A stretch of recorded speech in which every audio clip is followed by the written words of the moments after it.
গোলাঘাটৰ জ্যোতিনগৰত ভয়ংকৰ ঘটনা ঘটিছে।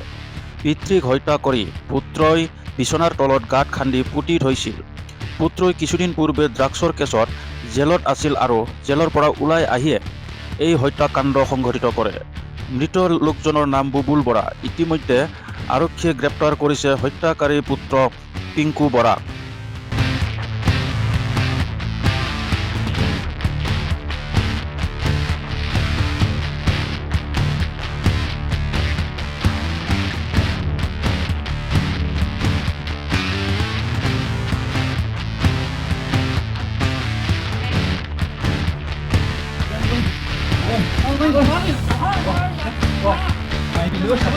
আগতে এইটো খাইছিলে, সেই যেনে তেনে ভাল গ'লো, জেলতো ভৰালোঁ। ড্ৰাগছ খাইছিলে। তাৰপৰা এতিয়া খাই মানে তেনেকৈ খোৱা দেখা নাই বাৰু। সেই জেলত ভৰাই পেলাই উলিয়াই আনি তাৰপিছত সেই ঘৰত কাম বন কৰি আছিলে, বাপেকৰ লগতে লাগিয়ে থাকে অনবৰত। আজি কি কাৰণত কৰি দিলে সি মই নাজানো।